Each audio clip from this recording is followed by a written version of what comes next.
righty, everybody. Welcome back. It is the Vegas Take, Sharp and Shapiro. By the way, we're going to have a big announcement to make Monday night. A big Vegas Take announcement Monday night. Stay tuned for that because it is going to be a huge one. On Monday also, we'll be joined by the late Ron Goldman's sister, Kim Goldman, will be joining us. Of course, Ron Goldman brutally murdered along with O.J.'s ex-wife. She has a new podcast out, and it involves O.J. Simpson. So we'll talk to her about that on Monday. Also next week, Freddie Roach, Hall of Fame trainer, probably one of the best ever. Manny Pacquiao's got a big fight in Vegas a week from tomorrow, so Freddie Roach will be joining us as well. Brian Salmon coming up in hour number 2 from Channel 3, but I did promise that I would take a few more calls on this issue when it comes to the situation at the border and the way certain kids, adults, parents are being treated. I played you some audio from Ocasio-Cortez, also some audio from the former ICE chief. And I want to bring Ron back on the line. I promised Ron some ample time. I appreciate you waiting on hold, sir. Your time to shine, Ron. Go ahead. Oh, I appreciate it. I don't know about shining, but I'm telling you, you're putting 2 years. They're hammering you pretty good. Real quick, like I said, I tell you what I think, and here we go again. I have no basis for what I'm saying here about percentages, but I tell you what I think a common person out, living in the United States right now, just wants common answers. They just want yes or no. I agree. It seems like you just can't get there. And I'm sorry, the callers you're getting, they want to explain or try to sell their product to you and trying to convince you that what they believe is right. And everybody's kind of set in their ways. I just like to, I'd love for you to ask me a question. I'd say yes or no, and I'd love to ask you a question if you'll just say yes or no. Absolutely. I think that is very fair, Ron. Do you think that some of these kids, particularly at the border, are being treated the way they should be? No, not at all. I appreciate your honesty. Go ahead, Ron. Not at all. Because like I said, I'm a manager, and sometimes I go into a situation real quick that really bottom line, I got to look at both sides. I appreciate that. I appreciate your honesty. Ron, you can ask me anything you want. I'll try to answer it the best I can. Okay, just yes or no is all I'd like to have. Sure, okay? Go for it. Okay. Do you think it is a big issue at the border, yes or no? Say that again, I'm sorry? Is there a big issue at the border, yes or no? Yes, absolutely. Okay, and I'll tell you something else. It's your turn. You can ask. Do you think that our president handles it the right way when the way he depicts some of these illegals as rapists and bad people? No, not really, because like I said, that's a small percentage. But again, he's just trying to convey his point across. Yes. Just like some of your callers are getting. Sure. I didn't mean to elaborate. No, that's quite all right, Ron, because I do have a lot of other people on hold, but go ahead and ask me another question, and then I'm sure you understand I got to get to some of the other callers. Sure. Okay. Sure. Thank you. No problem. Yes, sir. Can you give me one name of a senator or a representative that really wants to come on and tell us, hey, we're in a room, we're discussing this, and this, and we're going to come out with some situations, and it's going to be okay? Can you? Sadly, most likely, no. I do think that there are probably a few that do want to get things done, but the problem is, and Ron, by the way, I appreciate the call, the problem is people on the left and the right. They want to yell at one another. They want to scream at one another, but nothing ever gets done in Washington. And no, I do not think that Donald Trump is helping the political discourse, just like I think a lot of people like Chuck Schumer and Nancy Pelosi are not necessarily helping either. They need to get together in a room. They need to get things done. We're going to take a few more calls on this. Let's go to Amber. Amber, what's going on? Hi. I was just calling to see what would you think would be the ideal situation for the children when they're separated? Because when an American breaks a law, their children are taken away to CPS, and they're in really bad conditions as well. Certainly, it depends on the crime, though, Amber. Right? I mean, if we're talking about a speeding ticket, or we're talking about maybe you got caught with some weed back in the day, or something like that, that certainly wasn't the case. No, she's saying that in other countries, Americans are treated sometimes worse. Well, if you look at the situation with A$AP Rocky right now, who is in Sweden. He's being treated pretty poorly himself, so it happens all over the world. And I understand that, Amber. I get what you're saying. I think we should all feel very lucky to live in this country, but I don't think we should be saying, well, look at what happens in that country. Look what happens in that country. It could be a lot worse. I just don't like that sort of conversation. We are better than that. These kids deserve soap. They deserve clean water. They deserve to take showers. They deserve to be sleeping on at least some sort of mattress. I'm sure you would agree with that. Yes. Yeah, that's all. Amber, I appreciate you calling in. Thank you so much. Thank you. I'll take one more call on this issue, then we have to move on. Let's go to Brady. Brady, what's going on? Yeah, how you doing, Brian? Hey, I wanted to bring up AOC as the new Rapahoe of Congress. Why do you say that, though? Because, listen, Brady, she's a freshman. She hasn't really accomplished anything yet. In no way, shape, or form have I ever said that she speaks for the Democratic Party. I do think she's a compassionate person. I don't always agree with her. And, Brady, you recall when she talked, when she compared about the border issues to concentration camps, I criticized her for that. I thought it was a huge mistake. She's not perfect, but I do think she is a caring person. I believe she speaks from the heart. Well, one thing is there was a video that surfaced today that showed, she goes, it really wasn't about the Green New Deal and her and her, I think the guy is Chapa Barty or whatever, her spokesman and the guy who's running her campaign stuff. And the thing is, it shows them going, it was never about like climate change and the Green New Deal and that. It was all about seizing the economy and taxation on businesses. That isn't too cool, is it? Well, the Green New Deal's not going to happen anyway, Brady, so you certainly have nothing to worry about there. It's just not going to happen, number one. And again, I will reiterate what I just said. Well, Ocasio-Cortez is a freshman in Congress. She's a freshman in Congress, but she's making some serious waves. And she's taking pages out of our president's book to do that by making very, very over-the-top statements, by getting involved in every single possible issue. Okay, so besides the concentration camp statement, what else did she say that was over the top? I mean, Brian, the Green New Deal itself, it's not going to happen. But the fact that it was proposed is incredibly over the top. Do you know what that would do to Las Vegas? It's not going to happen. I don't agree with it. It would destroy airfare in the United States. It was way too far. Every single building would have to pay $1 million. But I agree. It's not going to happen. So we don't even have to talk about it. I understand that, but part of the reason why it's not going to happen is because it's completely over the top and ridiculous, which, like I said, is her entire philosophy. I don't think her entire philosophy is over. Listen, how could you say her entire philosophy is? Look what's going down at the border right now. She gets involved in as many situations as she can, and she makes very, very outlandish statements, and she attacks other people, just like our president does. I think the president is on a much higher scale. I'm not saying what she's doing is wrong. Fair enough. But that is what she's doing. Well, this is a conversation, I promise. And she's making waves for herself. She has 5 million followers on Twitter. Okay. Joe Biden has 3.6. Kamala Harris has 2.8. But she still is a freshman senator. She just started. She still is a freshman senator, and she does not speak for the Democratic Party. And we will continue this conversation on Monday because we have to switch topics now. By the way, speaking of green, have you watched any bit of Wimbledon in the last week and a half, 2 weeks? I've watched a little bit. Have you watched a little bit? Honestly, I barely understand the rules of tennis. They're not too difficult to figure out. 15 all. Anyway, love 40.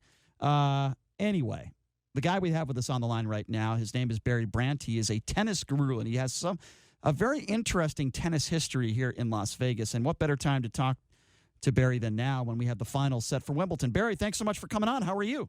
Oh, it's a pleasure. I'm doing great. How you doing, sir? Doing good, Barry. So before, obviously I'm going to call you the tennis guru, but I want you to give people a quick little background on your relationship with Caesars, and it involves tennis. Give people that story. Well, yeah. In this town, earlier days, it was much easier to do things than it was before. So I started picking up tennis balls for Ralph Gonzalez Pancho's brother, and it meant all the world of a difference to be able to have that type of experience. Being there, I was fortunate enough to be around some pretty amazing people. Like who? Made it, basically Pancho himself and the other people around. When you're dealing with the kind of people that are associated with Caesar's Palace, I was fortunate enough to be able to play tennis with Kenny Rogers. Whoa. Before Kenny Rogers was actually the Kenny Rogers that we know him to be now. Right. So it made all the difference in the world to have that type of camaraderie with these kind of people. And that's so cool. You get to see how they progress and what everything means. That is really, really, really, really cool that you get to meet people like that, and you've played tennis with. I haven't played tennis with anybody famous, that's for sure. I've met a lot of famous people. I've become friends with some famous people, but never tennis. Brian tried to play a female college tennis player, a 19-year-old player, and he tried to make her bet $100. He was trying to poorly influence her, and she turned him down. Well, no, that's not entirely accurate. She said that she would do it, and then she wussed out a few days later. But anyway, nobody cares about that story. But okay, so let's get down to business, Barry. You have a great tennis background and a lot of history here in Vegas. The Wimbledon finals are set, but before I get to that, what do you make of this 15-year-old Coco who defeats Venus Williams in the first round of Wimbledon? A lot of people are saying that she is the next superstar in the game. What do you think of this 15-year-old phenom? Well, when it comes to a player like that, she has all the capabilities, and the younger players are just so they need to have the enthusiasm that was never even thought of in the older days. Mm-hmm. So with her doing everything right the way she does, it just means that she has so much to look forward to and a great future. It just is amazing how a 15-year-old can do things that people never even could imagine. They weren't even at pro status at 15. Yeah, and can I interject and say, and I agree with you, it reminds me a little bit of Jennifer Capriati, but Capriati had a lot of issues growing up. And, Capriati had a lot of issues with her father, yeah. Yeah, and right. it seems to me that this girl, Coco, has her head on right. She seems extremely intelligent and beyond her years, mature. And I don't see happening to her what happened to Capriati. I think she's going to be, in my opinion, she is the best player in the world within 4 or 5 years. I can agree with you. It's when you see people that have the strokes, they have the ability, they have the court savvy. Yeah. 15. So you can imagine what there is to look forward to. No question. So let's move on to the finals. Let's start with the women. Serena Williams is a minus 200 favorite, a 2-1 favorite against Halep, who I think can beat her. I think Halep certainly has the tools to beat her. Serena hits the ball a lot harder. At her age, for Serena Williams to do what she is doing to make the finals of Wimbledon, do you think this could be her last real great shot at winning a major? It could be possible. What we see in Federer is pretty amazing. The trials and tribulations that Serena's gone through mentally can be a major factor. The way that people actually feel about her, she just had a few emotional problems, and those things can affect the finals. What did you make of that? Did you hear that story, Barry, in regards to Serena Williams getting fined $10,000 for damaging a practice court a few weeks ago, and then Wimbledon did not disclose exactly what she did? What do you make of that story? Well, anything is possible, and when someone naturally, when they reach the stature of Serena, sometimes they become a little bit bigger than you would actually. I'll try and put it delicately as I could. They sometimes just get a bigger head, and they actually do things that maybe they normally wouldn't have done in the very beginning stages of their careers. I agree. I could not disagree with you on that. That's a very valid assessment. Let's move on now, Barry, to the men. And you mentioned Roger Federer. If I'm not mistaken, I believe is he 36 years old? Is that his age? I think he's 37. Or 37, I apologize. Unbelievable. And he gets past Rafael Nadal. If that's not enough, now he faces the best player in the world and probably the most dominant men's player over the course of the last 6 or 7 years. That would be the Joker in Novak Djokovic. Djokovic is about the same favorite against Federer as Serena Williams is with Halep, about a 2-1 favorite. If I had to take these matches, I would take the Joker. I just don't know how Federer can beat Djokovic the way Djokovic is playing. Do you agree with that? Well, the way that he points to his head, it's all mental, and his court attitude is just above and beyond anything I've ever seen. But the very strange things about Djokovic is, in the beginning, he was the Joker. In the beginning, how does a man go from just being a regular, everyday player into a super incredible mental, I would say maybe even mentalist? Maybe he makes these things happen. Yeah. No one understands how he actually comes at the very end out over anything else. Yeah. He can be so far behind, and then just through his his mental ability and his fortitude. It just means so much to him. And when I agree. He wins, you can just see he just lets out everything that he has inside him. No, I agree. Probably one of the most mentally tough athletes we've ever seen, certainly in my lifetime. Okay, so give me your two picks. Who wins in the women, who wins in the men? I'm going to go along with Halep.